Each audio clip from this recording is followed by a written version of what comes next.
اچھا، تو آج ہم بات کرنے والے ہیں پیسے کی نفسیات پر۔ یہ سمجھنا بہت ضروری ہے کہ پیسے کا کھیل صرف حساب کتاب یا فائنانس کا نہیں، بلکہ اس کا زیادہ تر تعلق ہماری سائیکالوجی سے ہے۔ یہ اس بات کو سمجھنے کی کوشش ہے کہ کیسے ہمارا اپنا ذہن ہی خاموشی سے ہمارے خلاف کام کرتا ہے اور ہماری دولت کو نقصان پہنچاتا ہے۔ اور یہی وہ بنیادی سوال ہے جو آج کی ساری گفتگو کا مرکز ہے۔ اکثر ایسا ہوتا ہے کہ بہت پڑھے لکھے اور ذہین لوگ بھی پیسے کے معاملے میں ایسی غلطیاں کر بیٹھتے ہیں کہ حیرانی ہوتی ہے، آخر ایسا کیوں ہے؟ اور جواب یہ ہے کہ پیسہ صرف منطق اور حساب کتاب پر نہیں چلتا، یہ گہری نفسیاتی چیز ہے۔ ہماری ذہانت ہمیں تعصبات سے بچاتی نہیں، بلکہ اکثر انہیں چھپا دیتی ہے۔ مثال کے طور پر ہم کسی ایسی انویسٹمنٹ سے چمٹے رہتے ہیں جس میں نقصان ہو رہا ہو، صرف اس لیے کہ وہ فیصلہ ہم نے خود کیا تھا۔ یہ ہماری ذہانت نہیں، بلکہ ہمارا اپنا تعصب بول رہا ہوتا ہے۔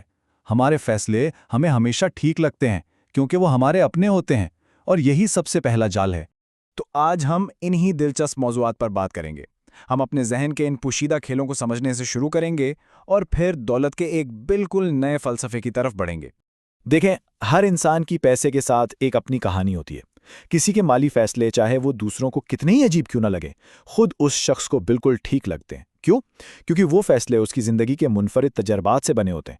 اس کا بچپن، اس کا خاندان، یہاں تک کہ وہ کس ملک میں پلا بڑھا، یہ سب چیزیں مل کر پیسے کے بارے میں اس کی سوچ بناتی ہیں۔ اس مثال کو دیکھیں، دو لوگ ایک ہی انویسٹمنٹ کو دیکھ کر بالکل الٹ فیصلے کر سکتے ہیں۔ ایک خریدے گا، دوسرا بیچے گا، اور مزے کی بات یہ ہے کہ دونوں میں سے کوئی بھی غلط نہیں ہے، وہ بس الگ الگ کھیل کھیل رہے ہیں۔ کسی کا بھی پیسے کے ساتھ جو تجربہ ہوتا ہے نا، وہ دنیا میں ہونے والے تمام واقعات کا ایک بہت ہی چھوٹا سا حصہ ہوتا ہے، لیکن پھر بھی وہی چھوٹا سا تجربہ اس کے تمام مالی فیصلوں پر حاوی رہتا ہے۔ اچھا، تو یہ تو ہوئی ہماری اندرونی دنیا کی بات۔ اب ذرا باہر کی قوتوں کو بھی دیکھتے ہیں۔ ہم سب کو یہ سوچنا اچھا لگتا ہے کہ کامیابی ہماری محنت کا نتیجہ ہے اور ناکامی ہماری غلطی کا۔ لیکن سچ تو یہ ہے کہ پیسہ اتنی آسانی سے کام نہیں کرتا۔ ہر کامیابی یا ناکامی کی کہانی کے پیچھے محنت کے ساتھ ساتھ قسمت اور رزق کا بھی بہت بڑا ہاتھ ہوتا ہے۔ بل گیٹس کی کہانی کو ہی لے لیں، وہ بلا شبہ ایک ذہین اور محنتی انسان ہے، لیکن اکثر لوگ یہ بھول جاتے ہیں کہ ان کا ایک ایسے اسکول میں داخلہ لینا جہاں اس زمانے میں کمپیوٹر تھا، یہ قسمت کا ایک ایسا کھیل تھا جو لاکھوں میں کسی ایک کے ساتھ ہوتا ہے۔ اس ایک موقع نے انہیں باقی دنیا سے کئی سال آگے کر دیا۔ اور یہیں ہمیں یہ بھی سمجھنا چاہیے کہ رزق قسمت کا ہی دوسرا رخ ہے۔ گیٹس کی کہانی کا موازنہ ان کے اتنے ہی ذہین دوست کینٹ ایونز سے کریں، جن کا ایک حادثے میں انتقال ہو گیا۔ دو ذہین ذہن، دو بالکل مختلف نتائج، اور دونوں ہی ایسے عوامل کی وجہ سے جو ان کے کنٹرول سے باہر تھے۔ تو اس سب کا مطلب کیا ہے؟ مطلب یہ ہے کہ عاجزی بہت ضروری ہے۔ دوسروں کے مالی فیصلوں پر تنقید کرنے سے پہلے یہ سوچیں کہ ہم ان کی پوری کہانی نہیں جانتے، اور کامیابی کے لیے قسمت پر مبنی انتہائی مثالوں کے پیچھے بھاگنے کے بجائے ایسے طریقوں پر توجہ دیں جو بار بار کام کرتے ہوں۔ چلیں اب اس بات پر آتے ہیں کہ دولت کا اصل مطلب کیا ہے اور ہم اسے کیسے دیکھتے اور دکھاتے ہیں۔ یہاں بھی ہماری سوچ میں کئی غلط فہمیاں ہیں۔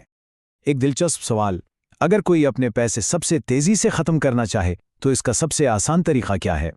اور اس کا جواب حیران کن حد تک سادہ ہے۔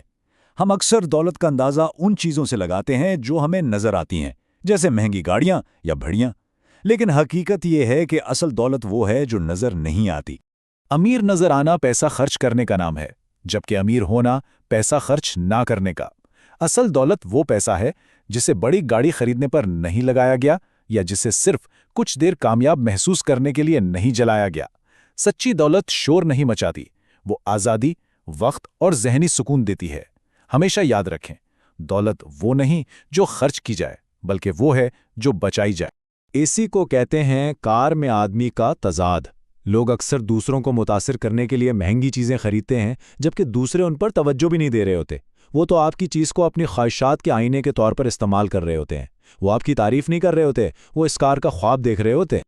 تو ٹھیک ہے، یہ ساری باتیں تو سمجھ آ گئیں۔ اب سوال یہ ہے کہ کیا جائے، دولت بنانے کی صحیح حکمت عملی کیا ہے؟ یہ جو نمبر آپ دیکھ رہے ہیں نا، یہ ایک بہت بڑی حقیقت بتاتا ہے۔